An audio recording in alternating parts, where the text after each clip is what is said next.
Peran media dalam pemberitaan perang Rusia-Ukraina. Ada 7 kategori hoaks.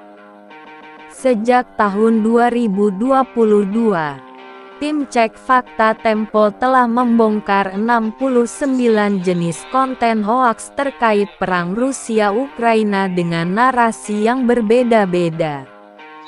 Perbedaan narasi dan hoaks kemudian menyebabkan peperangan baru di dunia maya.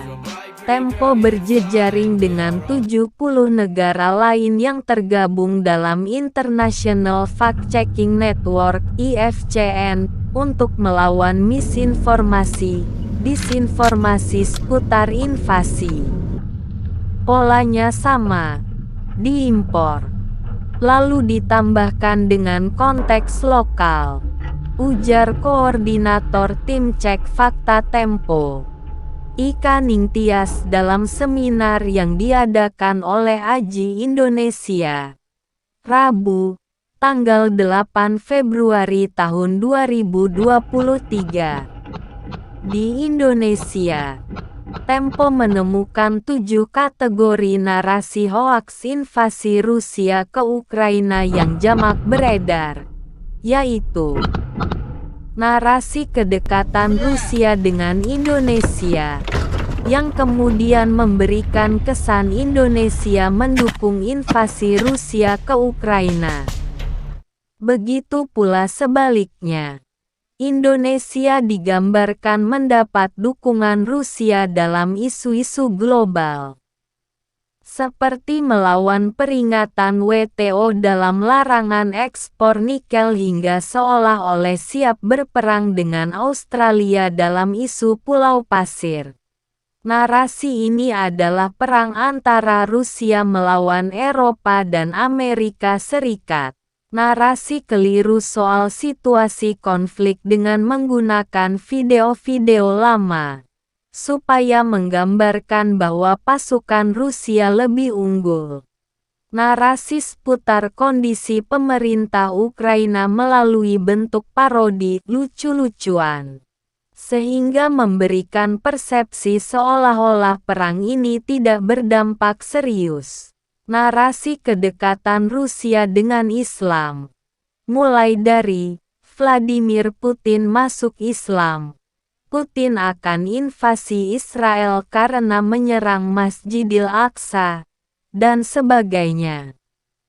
Ini menunjukkan bagaimana si pembuat hoaks memahami betul Indonesia yang memiliki populasi Muslim besar. Narasi Presiden Jokowi atau pemerintah Indonesia berperan dalam meredam peperangan. Narasi tentang kondisi pengungsi dan korban, yang menggiring audiens tidak perlu berempati. Seluruh konten hoaks yang dibongkar Tempo menunjukkan konten pro-Rusia. Ini terlihat dari akun penyebar yang rata-rata baru dibentuk pasca invasi Rusia. Sulit membantah jika ini tidak ada kaitannya sama sekali dengan propaganda yang digencarkan. Untuk video suntingan berdurasi 5-8 menit, sulit membayangkan ini hanya kerjaan iseng atau tanpa agenda khusus. Jelas Ika. Ada kebingungan redaksi di tengah ketidakpastian perang. Sebelumnya, pengurus Aliansi Jurnalis Independen AJI Ika Ningtyas dalam diskusi tentang disinformasi perang Ukraina di Jakarta, Rabu, tanggal 8 Februari tahun 2023. Menyebut ada kebingungan dan dinamika etik di ruang redaksi di tengah ketidakpastian berita mengenai perang Rusia-Ukraina. Hal ini terlihat dari pembelahan pandangan yang menghasilkan simpati tinggi pada agresor. Di tengah sengkarut informasi, Ika meyakini media di masing-masing ruang redaksinya harus bisa menjadi penjernih, dengan dasar pemeriksaan fakta atau verifikasi. Penguatan literasi untuk publik, dia melihat, menjadi sangat penting. Senada dengan Ika, Radityo melihat media cukup tunduk pada asas meliput dua pihaknya. Namun demikian, dia secara khusus menyoroti bahwa pemberitaan perlu memberikan perhatian lebih pada korban, dalam hal ini Ukraina. Selama ini, peneliti hubungan internasional yang mengajar di Universitas Airlangga, Radityo Dharma, dalam forum yang sama menganggap narasi yang berkembang di Indonesia cenderung banyak memuat Rusia. Masyarakat dan media kritis terhadap Amerika Serikat dan invasi ke Irak, Afghanistan dan masalahnya dengan Palestina. Masyarakat Indonesia kurang paham konteks perang Rusia-Ukraina. Selain banyaknya narasi hoaks seputar perang Rusia-Ukraina, Radityo melihat adanya kecenderungan masyarakat Indonesia yang kurang paham konteks perang Rusia-Ukraina.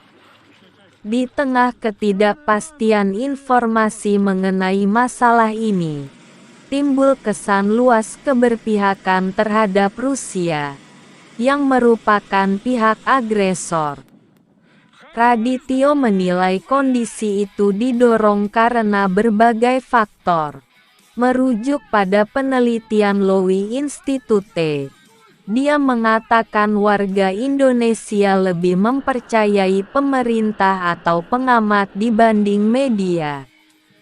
Radityo berpendapat opini yang dipublikasikan dari pakar dan praktisi hubungan internasional Indonesia adalah salah satu alasan yang mendorong sentimen pro-Rusia di Indonesia.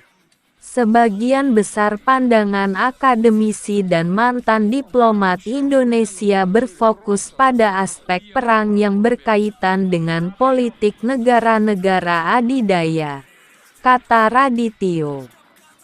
Dia menjelaskan ada anggapan perang di Ukraina merupakan pertempuran NATO yang dipimpin oleh Amerika Serikat dan Rusia. Wacana yang berkembang ini menutup sudut pandang Ukraina. Menurut Radityo, yang pernah tinggal di Estonia, pengertian umum yang berkembang di pemaknaan masyarakat kerap muncul Uni Soviet adalah Rusia. Estonia adalah pecahan dari Uni Soviet. Dia menyebut banyak orang Indonesia tidak terlalu memahami fakta bahwa negara-negara pecahan Uni Soviet seperti Ukraina ingin menjauh dari Rusia.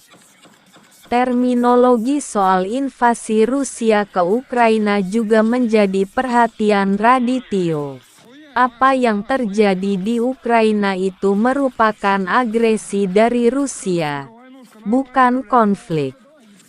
Radityo mengatakan, pemahaman seperti latar belakang sejarah dan keadaan sosial Rusia yang dipimpin Vladimir Putin saat ini juga perlu disampaikan secara jelas dan dengan pendekatan populer.